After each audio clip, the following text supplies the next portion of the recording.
Hi, I'm Amy Porter, and this is my podcast. My mission in over 100 episodes is to show people how to empower themselves through music, business, and media. I try to see as clearly as possible how I can help. I showcase the music that I've played and the people I've met along the way. I'm a wife and a stepmom and a gamma.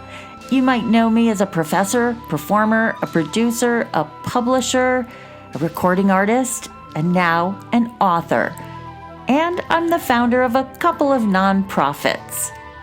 Welcome in to my Porter Flute Pod.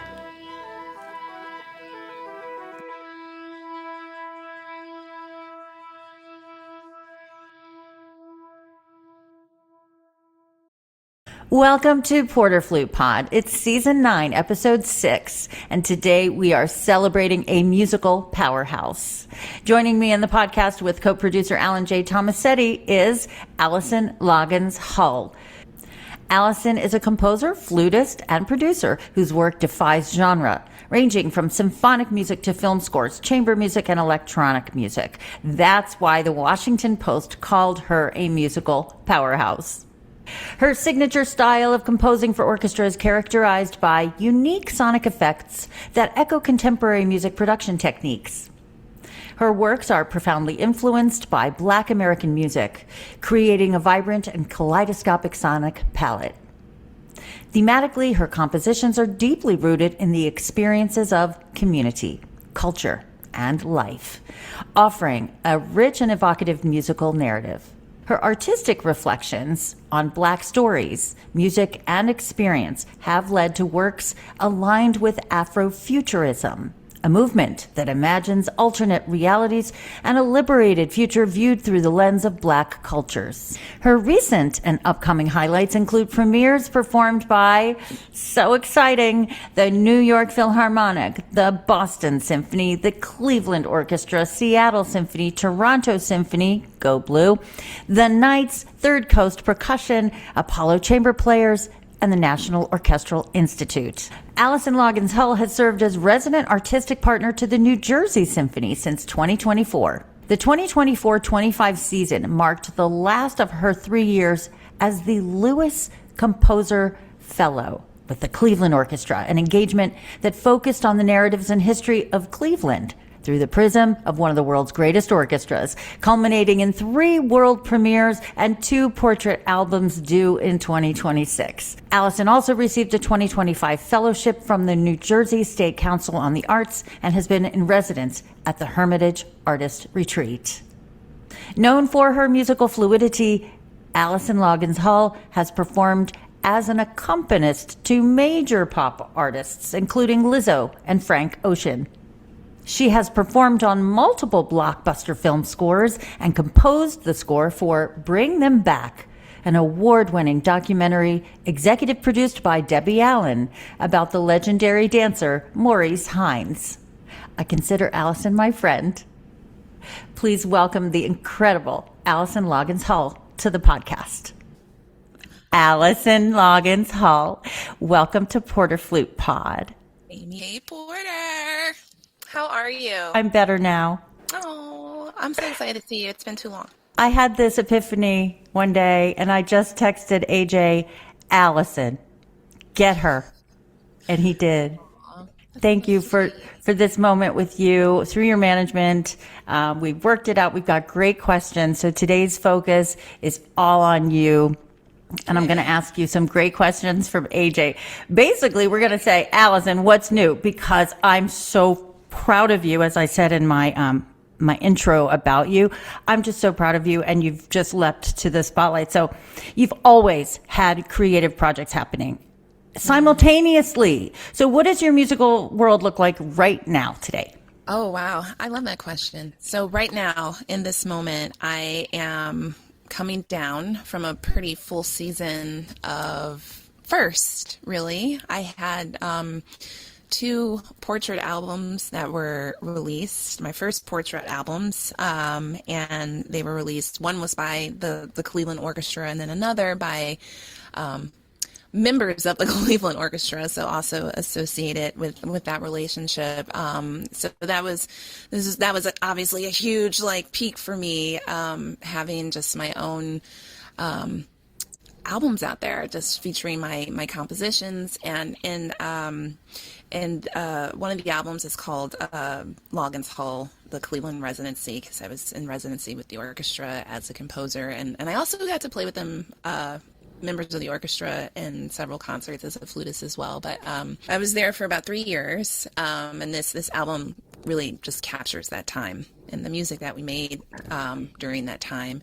And then the second album is almost like a spin-off in a way of the first one, and just kind of is a continuation of just capturing the relationships that were built during that time, and features chamber music works of mine that had already existed in my catalog, with the exception of one work, Patchwork, which is for viola and cello, and that's also what the album is entitled, Patchwork. But for example, Homeland is on there, which is a very well-known piece in our flute community, right? I know you've performed it, as many people have, and which has just been so overwhelmingly awesome for me, that this piece, Homeland, has like really taken on a life of its own in ways that I couldn't have even imagined.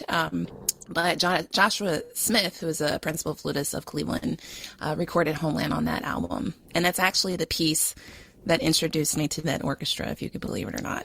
Wow. Amazing. The universe. Can you tell that story? Yes, I love sharing it, because every time I think about it, I'm like, it doesn't sound real. It does not sound, I mean, to me, it really doesn't. I still, it's one of those things that just like reminds me of just like how awesome like music can be, so, and the people and artists that we get to like encounter through music making. But, like I mentioned, many of you know Homeland, but for those of you who don't, it's a solo flute piece that I wrote in 2018, and in 2021, probably. So this was like during the COVID era, right? In 2021, the Cleveland Orchestra had organized like an outdoor chamber music concert, one of the first concerts they had organized since lockdown. And if you remember that time, like everybody was really trying to like navigate and figure out how to do, how to bring back live music and what it, what it was going to look like. It was a really weird time. And there was a lot of there were a lot of learning curves and all these things. So they put together a program of chamber music in an outdoor event.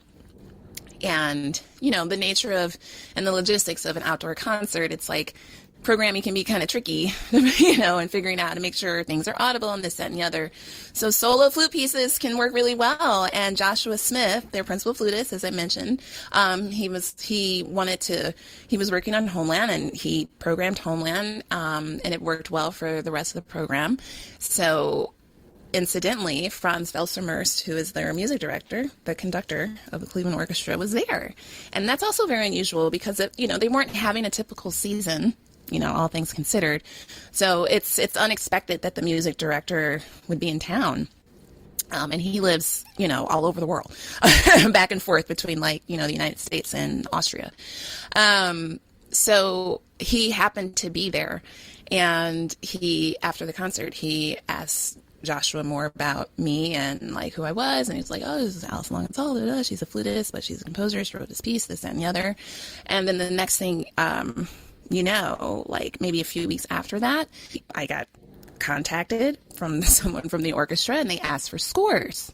So I was like, "Oh, that's exciting. Maybe they'll like program something and one of their concerts, or like in some off thing." I did not have big expectations whatsoever. Okay. Just like, oh, that's so interesting. Okay, cool. Let's see where this goes. Didn't think about it too much. And then maybe a few months after that, they came back and asked me if I wanted to be their next composer fellow. And I was like, what? Jaw dropped. No, seriously. Dropped. Right. I'm like, well, what does that mean exactly? Does that mean what I think it means? Because, traditionally speaking, like these fellows, more or less, they come, they get a piece that exists, performed by the orchestra as like an introduction, and then there might be some masterclass work or something like outreach work like that you do, and then you write something, and then that's typically that, right? And I was like, is that what they're talking about? It's like, this is so great. What an amazing opportunity. I really want to do that. But I have this idea. And so then I I like proposed like making it a little bit more than just writing for the orchestra, and it became like this period of time where I was very much like really in residence there and embedded in a lot of work with like community partners and an effort to I really wanted to write music that was inspired by the place and the people and the story of Cleveland. This is like grown to be a real sincere part of my practice in music making and this like storytelling, and I had a genuine curiosity as well, because I had never been to Cleveland. I was like, I didn't know much about it, and I always thought it was so curious how this like top orchestra like exists in Cleveland, and like how did that happen, all these things. And so I had some real genuine curiosity, and I also thought it would be a meaningful way to also work with the orchestra, and that we would be creating something that was like informed by where it is and like what's around it and the people that make the place what it is. They thought it was a really great idea, and they were into it. And I said, great, I'm going to need more time because the original, before me, the fellowship was 2 years. I was like, I'm going to need like 3 years to like really do it right, so I was able to get more time.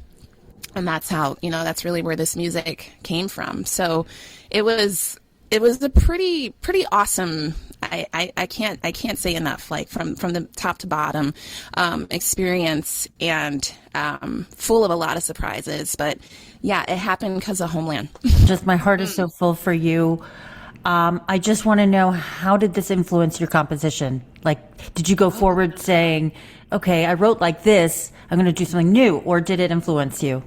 Oh man, big time. So it influenced me like 100,000%. It's like the entire experience was the composition process, in many ways. So over years, and Homeland was a piece that really, really brought this process in home for me, in that the storytelling storyboard kind of method is what really works for me. This kind of like allows me to tap into like my strongest ideas, into a creative like flow state. This is how I'm able to get to where I need to get in order to get done what I want to get done. And also, this is what inspires me, and I think that's basically what that is at the end of the day. So, so I've really leaned into that in the past like 10 or so years. And that's what I wanted to do in Cleveland. So while I was there, the very first thing I did was an arrangement of an existing work, like the introductory piece to the, community, to the orchestra, to the city. I did an arrangement of an existing piece and an expansion of it called Can You See? But during that first year, while I was working on that, I spent time, really, it was like an introductory year. And it was about like building trust between the people that were going to join me on this journey, which is one of the reasons why, well, the biggest reason why I asked for more time, because that is like so essential to make like genuine work with, if you're going to involve other people and their stories, and you need the time and that opportunity to build that trust. So the first year, it was kind of like me introducing myself there. I had a liaison who worked in the education department that introduced me to different like community organizations. We went to different museums, different cultural institutions, historical sites, landmarks, all these things, a variety of places. I met a variety of people all over the city as a way to introduce myself. I kind of had to pitch my idea. I had to say like, I'm here. This is hi, and this is me, and my idea is to create music that tells the story of this city and like what this, like the ethos of this place. And I'm going to work with the orchestra, and I will also share that, to be totally honest with you, not everybody was like excited about the idea. Not everybody wanted to work with the orchestra, because it does exist. I can imagine it's elitist. Exactly. That kind of, that still exists, that feeling of, is this space for me? Like, I don't know if I trust it. I haven't felt invited in the past, you know what I mean? Or, you know, and that is completely valid. And so like I did experience some of that, and that's also part of the story, right? But at the end of the day, at the end of the year, I ended up connecting with 4 different community partners in particular that I worked closely with the following year. And we did like a collaborative chamber music series. So I'll give you an example. One of the organizations I worked with is called the HK Bandura School. And they are a community like music school that they teach the Ukrainian bandura. It's in a Ukrainian community in Cleveland, and the bandura is it's a folk instrument. It's a traditional folk instrument from Ukraine, and it's very much like it looks like a guitar in the way you play it, but it sounds more like a harp.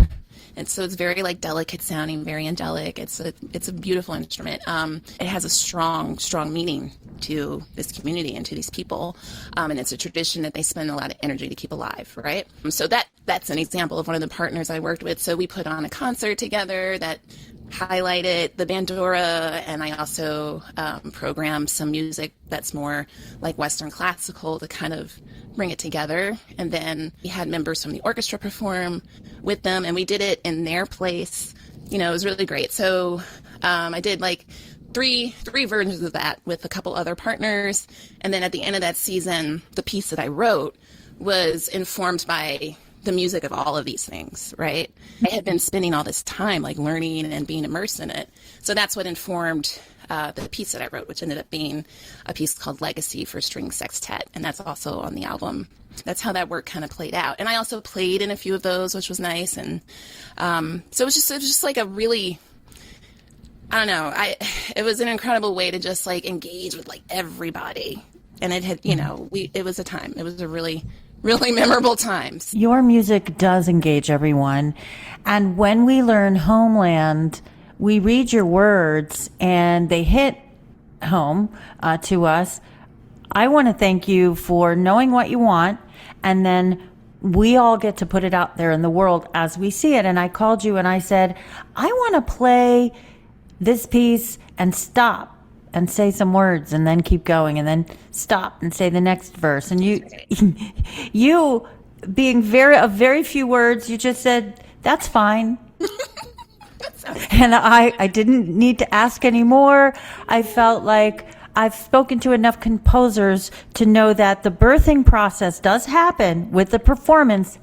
However, there's many reincarnations of this piece along the way by every single person. So it keeps getting reborn. And thank you for letting me read the words that you wrote, because I feel like if I had not said them in the middle of the piece, they might have been forgotten in the program notes, or if I had said it in the beginning. So anyway, I like my version of Homeland. Yeah, no, I love it. And I thank you for, you know, this was a while ago. You were kind of like an early onboarder, you know, for the piece. So, you know, I have to say, like, something that I have truly grown to just like completely love is actually all of these different interpretations from all of these different flute players. And like people have done so many different things, and like you mentioned the video, like a couple of different people have gotten just like really creative. And like, yeah, it's not how I necessarily envisioned it when I wrote it, but like it's awesome to see like how other people like interpret and respond, and you know, and even just kind of like just riff off of your work. I think it's really cool. Like I've never seen anything that was like insane. So maybe if like something, you know, maybe my attitude would change. But like, you know. So let's talk about one of your new projects, Remix. Oh yeah. It takes existing works and completely reimagines them. So where did this idea begin? Okay, so Remix is a program of flute and string quartet works, and maybe some plus surprises. I'll get into that. And I open it with Homeland, but it's mostly flute and string quartet pieces with some like electronics and other toys. And it came and originated from, actually, I was thinking, you know, I wrote this flute concerto called Rhapsody on a Theme by Joni. This piece was co-commissioned by the Knights, which is a chamber orchestra in New York, and the Seattle Symphony and the Boston Symphony. And the Knights was the lead commissioner, and their flutist, Alex Sopp, is a dear friend of mine, and really she kind of like led this mission. She really was just like, I want you to write a flute concerto, let's figure it out. And I was like, let's do it. Cool, awesome. And so, just in talking about the piece and like trying to get things going, she ended up also like kind of like definitely serving as a muse as well. Alex, besides being like a really like one of my favorite flute players, is also a singer and an artist, and she's just one of the most like magical people I've ever met. And she's just a really magical person. I don't know, and just very, very kind and sweet, and just so interesting.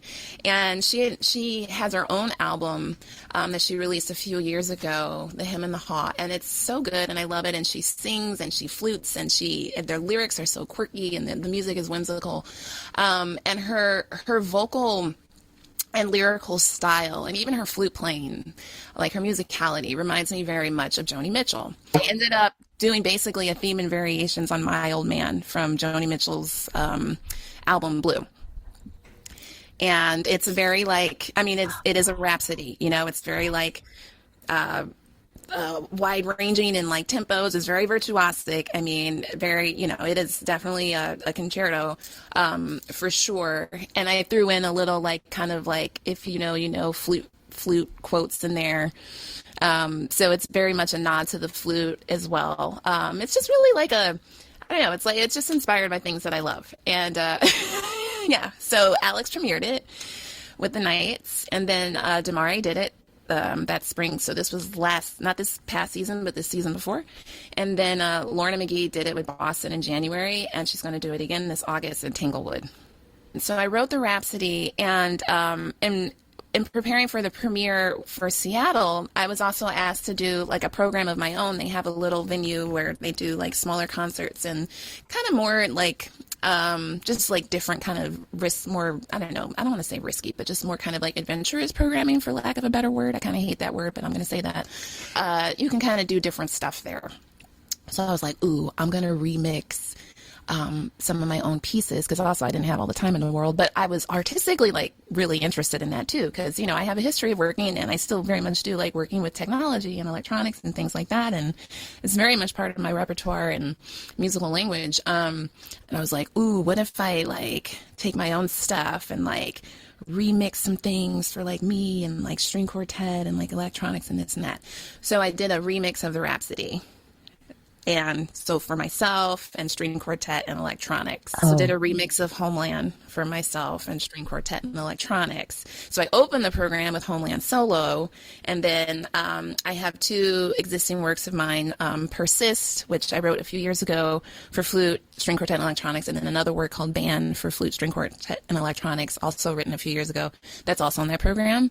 But that's how that came to be. So it's called Remix. I'm like repurposing a lot of different things in that program. So that's what I'm currently as a flutist right now programming and alongside composing, because I'm still very much a player as well, but more so leaning on my own projects where I'm also the composer. And I love it that you're letting the listeners discover your familiar pieces transformed into entirely new musical experiences.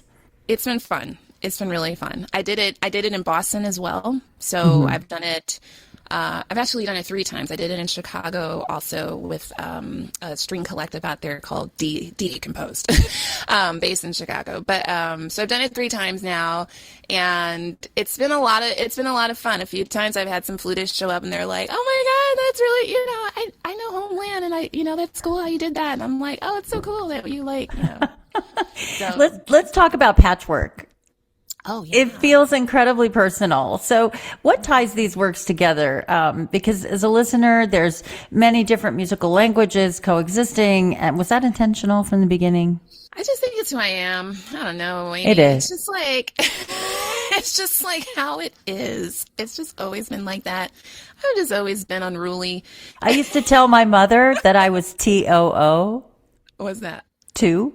Oh, Just, I love all that. all the It's things. just, I'll say this. So, Patchwork was a result of Cleveland and my work there, and one of their cellists, Brian Thornton, who had played in a few of the chamber music concerts that we did that year, he approached me and he was like, "I'd love to commission you to write a duo for viola and cello," and he just wanted it, and I was like, "Oh, amazing! Sure, I'd love that. I love those instruments, and I love duos, and great." So I wrote him this duo, and then when I gave him the score, he was like, I think what would be really cool is if like we also like just recorded it, like let's do an album. I was like, whoa, yeah, let's do an album. And he said, why don't we do Legacy? Now, Legacy is the sextet that I wrote. That came about from that chamber music series that I did during my residency. So the orchestra commissioned it. And I was like, oh, that'd be so cool. But I have to talk to the orchestra because since they're the commissioners, they have the right of first refusal. And this is what triggered the big portrait album, because they said, actually, no, he can't do it because we want to do all three of your commissions. Oh my. And then I went back to Brian. I was like, wow, this is amazing. Like, can you believe this? And but unfortunately, Brian, you can't record Legacy, so sorry. And he was like, that's all right. Let's just record some other chamber music of yours. Yeah. And I was like, what? So What was the remix that surprised you the most? the Homeland remix is a totally different piece. And it sounds so, it has a completely different like tenor to it. And I love that. I love that. And it's still very clearly, that comes from that piece. I mean, I do direct, the way I did it, I remixed it very much in the traditional sense that like a producer remixes a song, right? So that song, it's not like a totally new arrangement. It's not foreign, right. But it's like, it's reinvented. It's different now, and it has a different mood and vibe and everything. So the Homeland remix became a much, God, I don't even know what the right word is, but it's a much more kind of like, it feels more certain, because definitely in the Homeland, the solo flute piece, there's like a lot of uncertainty and just kind of unresolved, ness. But this one feels resolved. This one feels confident and like in control, and also like satisfied. So it's like a totally different way to experience the material. So that was pretty cool. It reminds us as flutists that your work, your music continues to evolve long after it's written. That is so important to us, because classical musicians we're fixed into our how it should go mode. And your music is letting us treat it as a living work.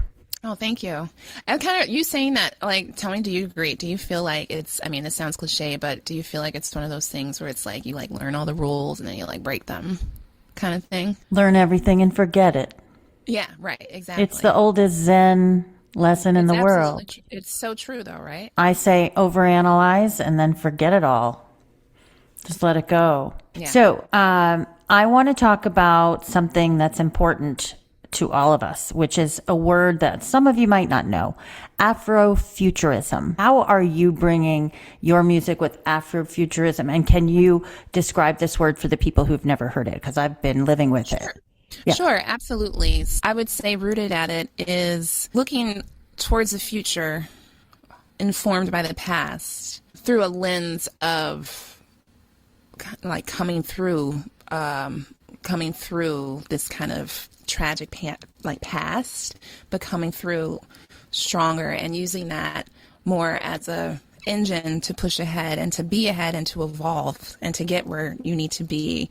And it's like a mindset and an energy that you put out of, like positive futurism as well, but like rooted in that history. I mean, we talked about this before, like in terms of like the different musical styles that you can hear.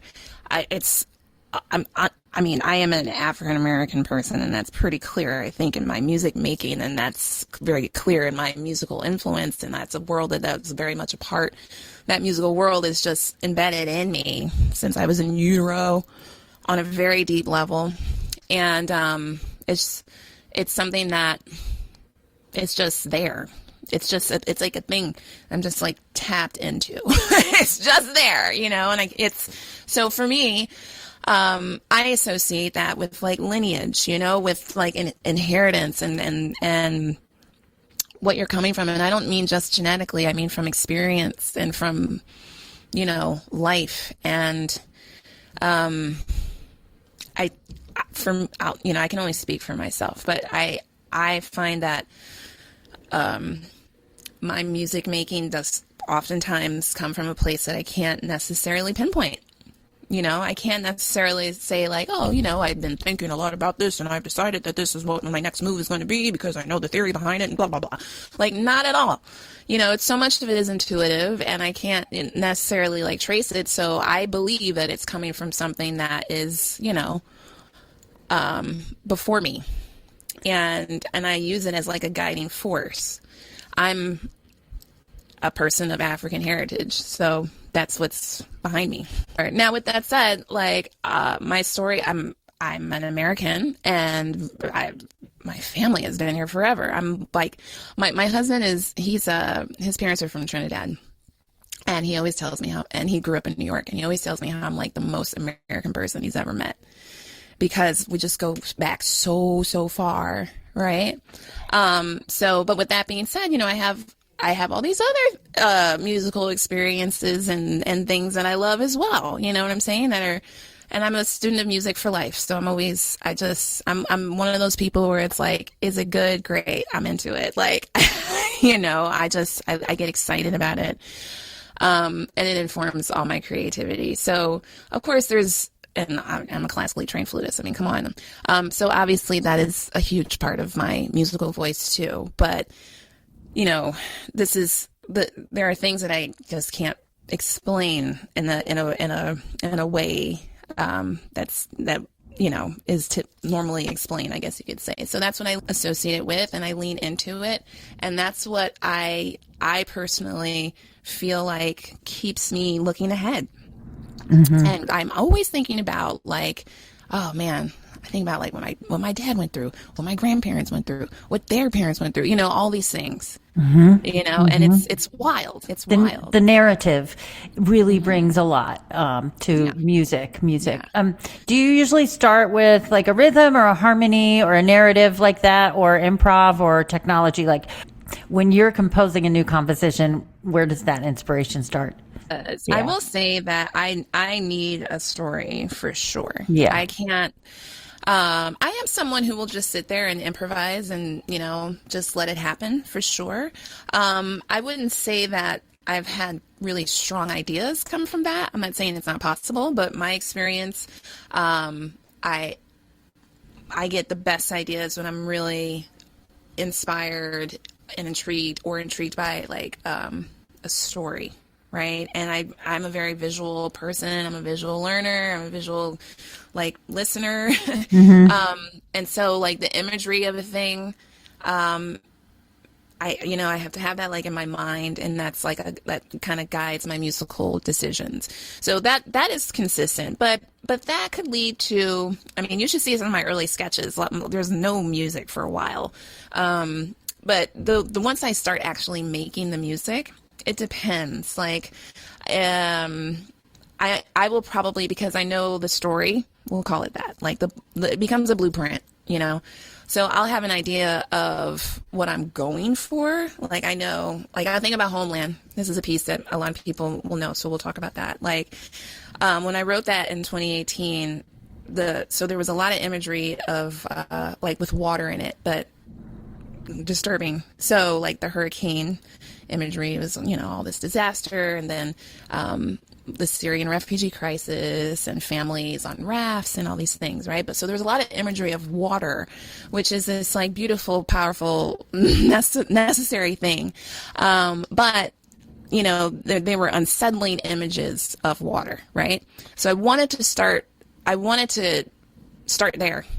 So when I was thinking of how to convey that musically, that's where the idea of those timbral trills came from, because I was thinking of a way to find a way to represent like something that is naturally like magnificent, but can also be terrifying or just unsettling or mysterious or just, all these things also. And for me, I felt that the timbral trill, which sounds like, especially if you're in a really great hall, it's like, what is happening? Like, how is the flute doing that? That's what led to that decision. You wrote for the flute. And what I love is that the human can create the watery sound on the flute. So my next question would be, have you written for a specific person before? I have. And does that change things? Like, so my piece, Patchwork, that I ended up writing for my friend Brian in Cleveland, the viola and cello duo, is very much inspired by my relationship with my husband and just us, our journey. And we've been together a long time. We've essentially have grown up together, yes, which has its pros and its cons. And I'll be completely truthful about that.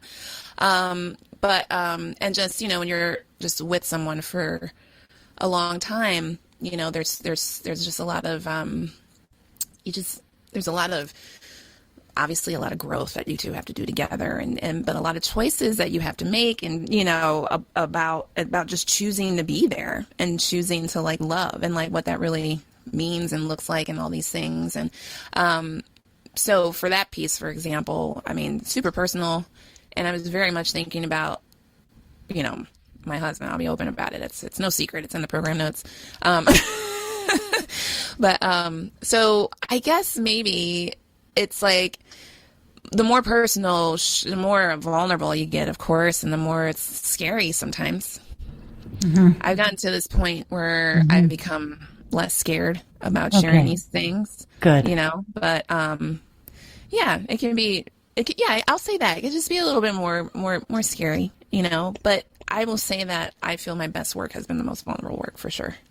So I have no regrets. Loving you as I do, I look at you in front of these major symphonies and I just get really nervous.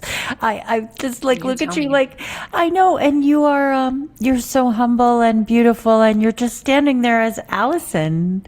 Oh, thank you. You're not just this big egomaniacal composer like, yay. I just see Allison standing there. No, and you look so beautiful and it brings tears to my eyes to see like you in front of the New York Philharmonic. Oh, Amy. Oh, I was literally dying for you. Were you just over the moon? Were you like, what does success mean? This is when you stop and you go, is this what success is? Like that? Sure. Well, when I last saw you, we were sitting having lunch in Montclair. Like the last time I saw you. I don't know, but it was, oh my God. It was like a long time ago. And I was with my trio, Verado, and you were teaching a master class, right? And who knew? Who the heck knew? Well, we have some closing questions from AJ. We want to know what's coming next that you're excited about. Oh gosh. Immediately, I am excited about resting. Sleep is underrated. But really, the rest for an artist is part of that process. We're talking about all these amazing like successes and it's been beautiful. I'm so grateful and I love it all, but it's been very like back to back this past spring. And, I try my best to like space things out, but sometimes you can't control it. And so I was not great about, managing the rest, and I had to try really, really hard to like be present in every moment because it was all happening like so fast. It's very, very challenging. So right now I'm just like trying to reflect and have like a minute because it's so important. It's so important. So I just wanted to say that it's like so important to like just take a beat and like, sit and have wonder and just like daydream. Remember those? Remember those days? You gotta keep doing that stuff. You gotta keep doing it, though. You have to. Have to. And, oh my goodness. Okay, one last question.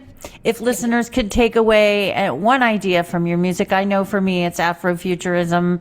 It's getting this story told. But what do you hope that listeners can take away from your music? I am always hopeful that this, there's something that really kind of speaks to them in the human experience that I'm trying to tap into, like the human story that I'm trying to tap into. So one of my biggest musical heroes is Quincy Jones, and he always said that he believes music is like half like science and half like heart. So there is this like intangible thing that you can get from music, and that brings people together, like the whole experience of an amazing concert where everybody is just, I really do feel like that is like how we're going to move forward. I feel like art is the only way, so personally because we're in a mess. I want to, sorry, let me, but when I say we, I mean the world. We're going to get us out of this. The Renaissance artists have always done it. My hope is that I'm able to create music that